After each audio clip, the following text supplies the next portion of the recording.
It's your boy Delvi. Welcome to my YouTube channel. If you are new around here, don't forget to subscribe, to share and to comment. The last time we make a video about the Westfield, today is another vlog. Today we are at Serekunda and I'm going to show you guys some important place here at Serekunda, the market, the malls, and some very important place here at Serekunda. And like I was saying, if you are new around here, don't forget to subscribe, to share and comment. You know, salut tout le monde, salut la famille, j'espère que vous portez bien. Quant à moi, je vais hyper et super et magnifiquement bien. Et aujourd'hui, comme vous pouvez le voir, la fois passée, on a fait notre vlog, deuxième vlog sur Westfield. Aujourd'hui, on est à Serekunda, donc je vais vous montrer un peu quelques lieux ici à Serekunda. Et si tu es nouveau ici, n'oublie pas de t'abonner et puis de partager les vidéos. À bientôt et à plus.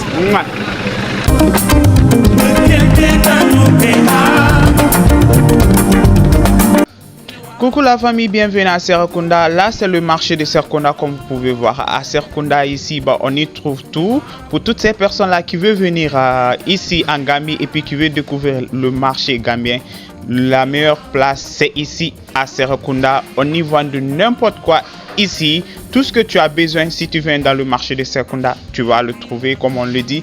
Le marché de Serekunda joue aussi un rôle très important dans le milieu au fait commercial ici en Gambie, parce que comme je viens toujours de le dire aussi, tout ce que tu as besoin, si tu viens dans le marché de Serekunda ici, tu vas le trouver. C'est un marché qui est vraiment connu grâce à son commerce, grâce à ces choses qu'il vend et tout.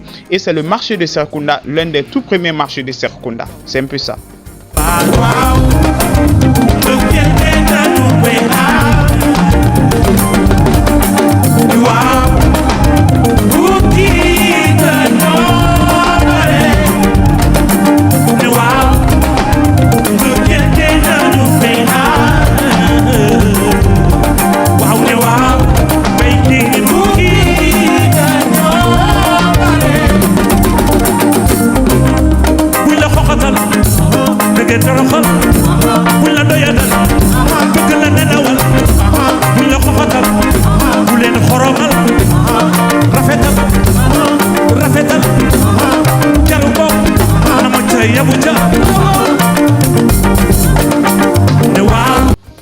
Et voici le service Africell de réseau ici à Serekunda. Pour toutes ces personnes-là qui savent qu'ils utilisent Africell, ce n'est plus la peine que vous vous déplacez, vous puissiez aller jusqu'à dans leur centre. Il y a aussi leur centre qui est là, ici à Serekunda, comme vous pouvez le voir.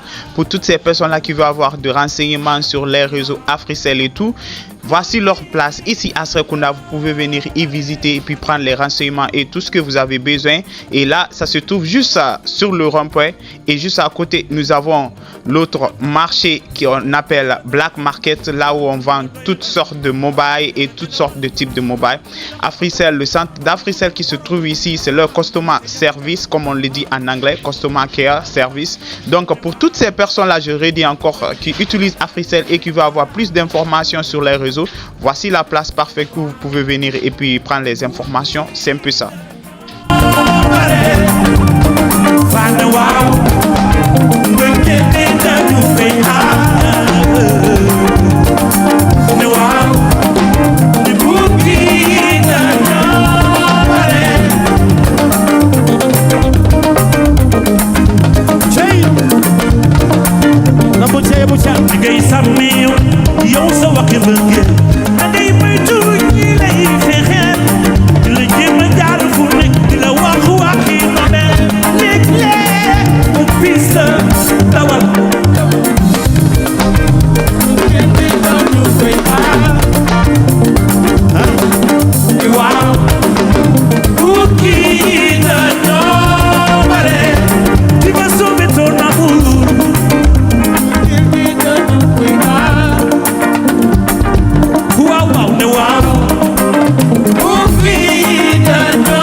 La police de Serekunda, en anglais on dit police station. Donc si vous avez des problèmes ou vous avez des difficultés et puis vous êtes à Serekunda, ce n'est pas la peine que vous puissiez aller ailleurs. Voici leur seule et unique station de police. Et si vous voulez avoir des informations ou bien vous voulez savoir quelque chose, venez juste ici à Serekunda. Voici leur police, station de police. Donc dès que vous allez dépasser, vous faites le réseau de Africell et puis juste devant vous allez trouver la police. Donc c'est un peu ça, et c'est ici qu'est la police pour ces personnes là qui veulent avoir des renseignements et tout.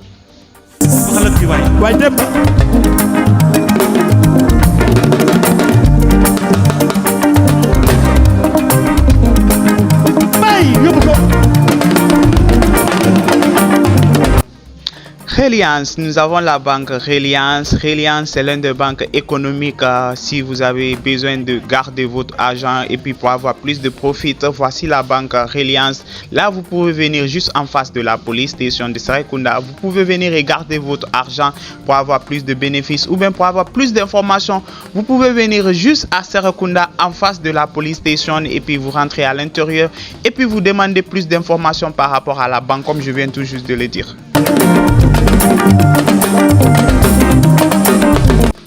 Et nous avons la pharmacie tout près. Une fois que vous dépassez Reliance, c'est la pharmacie qui se trouve tout près. Si vous avez besoin d'acheter les médicaments et tout, et pour toutes ces personnes là qui habitent à Serekunda, je le redis encore, pour avoir la pharmacie la plus près, donc c'est un peu ça. Après la banque de Reliance, en face de la police station, vous pouvez venir ici et acheter votre médicament. Donc c'est un peu ça, et oui, c'est ça. C'est la pharmacie la plus proche, donc pour toutes ces personnes là qui habitent à Serekunda.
ñi nekk ci salle bi technicien et caméraman yëpp Aba diriger le tàccu yooyu foofu parewu leen waaye nag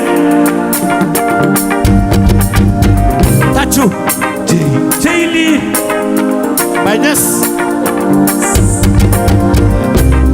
ni ngay sàmmi yow sa bëggeel da ngay moytu ñi lay fexeel du ñu dem du waxi Nobel le Dieu jaar ci feneen essaie de courir tant de tourner taw bul faat waaw le quelque dañu koy am ne waaw kii dañoo bare ne waaw le quelque dañu koy am ne waaw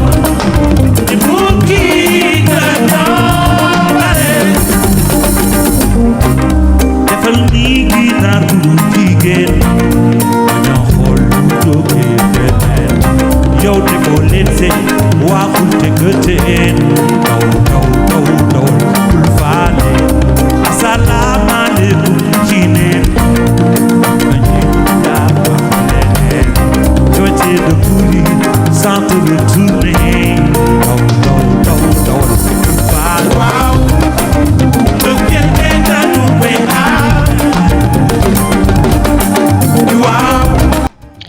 Bienvenue à Senegambia Garage. Senegambia Garage, l'un des garages les plus populaires de Serekunda. C'est là qu'on prend les voitures pour aller à Senegambia. Comme vous pouvez le voir, il y a les bus qui sont arrêtés ici et qui fonctionnent 24 heures sur 24. Comme vous pouvez le voir, Senegambia Garage, c'est l'un des garages les plus populaires et l'un des garages les plus anciens de Serekunda, comme vous pouvez le voir. Donc c'est un peu ça. Et ici, les voitures n'y manquent pas. À chaque moment que vous venez, vous allez y trouver les voitures et tout. Et puis pour se déplacer aussi. C'est un peu ça.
Et bienvenue dans le grand marché. Là, pour toutes ces femmes-là qui veulent aller au marché acheter les condiments, voici le marché de Serekunda, le plus populaire et le plus connu ici à Serekunda. Donc, pour toutes ces personnes-là qui vivent à Serekunda ou bien pour toutes ces femmes-là qui vivent à Serekunda, vous pouvez plus aller loin. Le marché est tout près et le marché est à l'intérieur. Vous pouvez venir acheter vos condiments, acheter tout ce que vous avez besoin et puis pour avoir des bons plats et tout. Ici, dans ce marché-là, on y trouve tout ce que vous avez besoin, mesdames. Donc c'est un peu ça pour nos mamans qui aiment préparer les bons plats et tout. Dans ce marché là, si vous venez, vous allez tout trouver, tous les genres de condiments que vous avez besoin. C'est ici le marché de Serekunda, l'un des plus grands marchés où vous pouvez tout retrouver. C'est un peu ça.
feeñ ni gis yéen ñëpp tàccu leen Abba tàccu leen waay ñi nekk ci salle bi technicien yeeg caméraman yëpp Abba dirigé lu tàccu yooyu foofa parewu leen waaye nag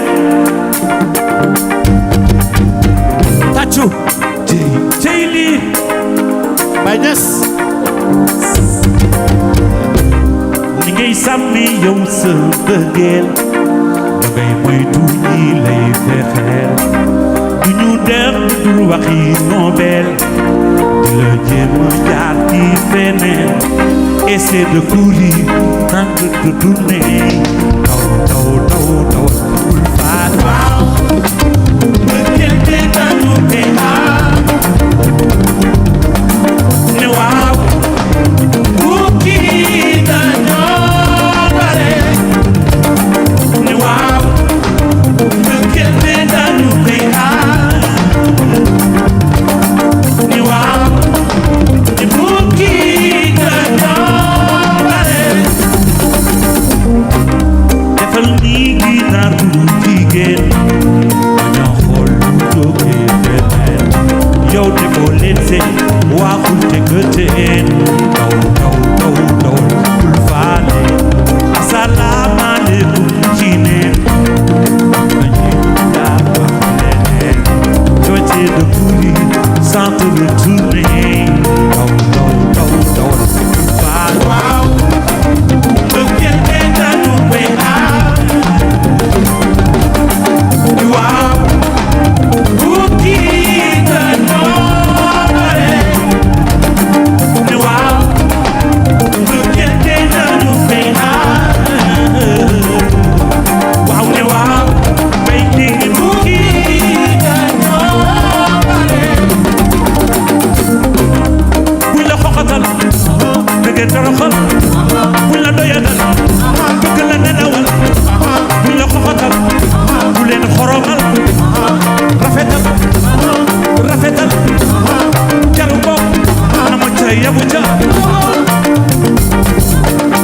ne waaw ne bëggeel te dañu koy aar ne waaw ne kii dañoo bare ne waaw bëggeel te dañu koy aar ne waaw kii dañoo bare ate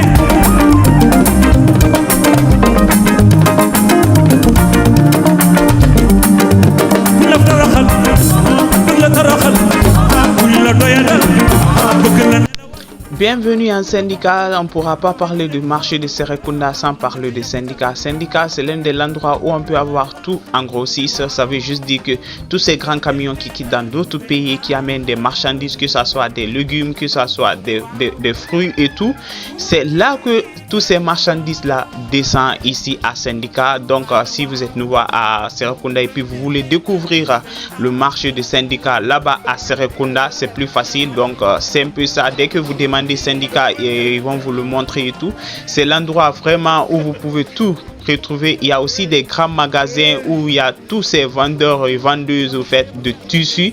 Donc c'est un peu ça, et qui sont venus de partout. Donc le syndicat aussi joue un rôle très important dans le développement économique mais aussi commercial de Serekunda. Donc c'est un peu ça. À syndicat ici, comme je viens toujours de le dire, ici on vend tout en gros, tout ce que vous avez besoin, que ça soit légumes ou bien que ça soit fruits. Si vous venez ici à syndicat, vous allez tout trouver. Donc c'est un peu ça.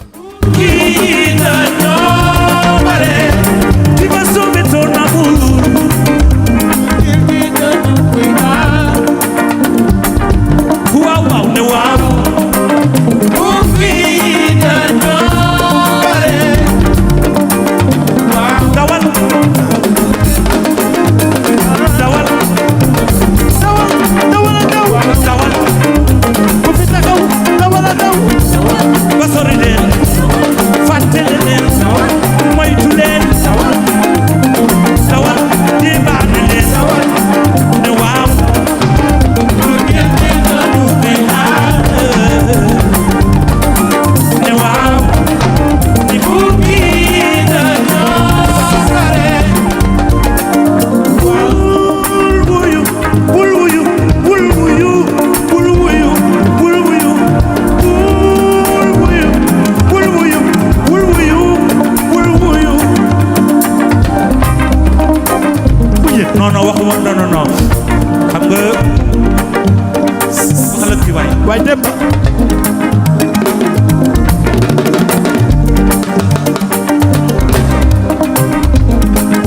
Bay yóbbu ko.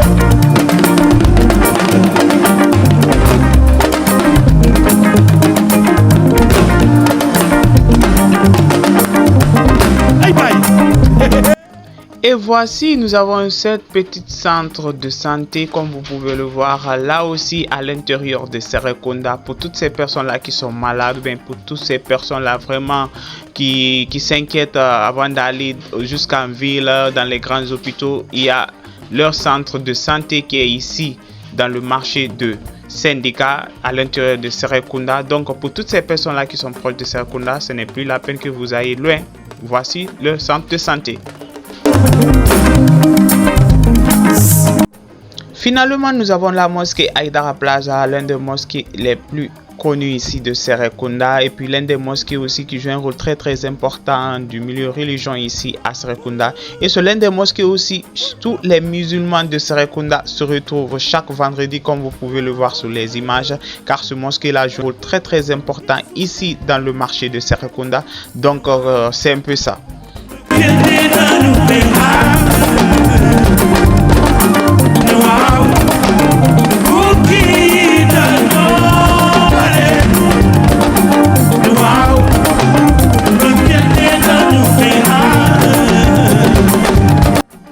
Finalement, mes chéris, nous sommes arrivés à la fin de cette vlog. Donc pour toutes ces personnes là qui aimeraient me revoir encore faire d'autres vlogs sur d'autres quartiers de la Gambie, comme vous pouvez le voir, laissez tout ça là dans les commentaires, abonnez-vous, partagez et commentez la vidéo. Je dis encore, si vous voulez avoir d'autres vlogs sur d'autres quartiers de la Gambie, n'oubliez pas de vous abonner, de partager et puis de commenter les vidéos. C'était vraiment l'honneur pour moi de faire ce vlog là avec vous. Je vous prie, prenez soin de vous. Bye.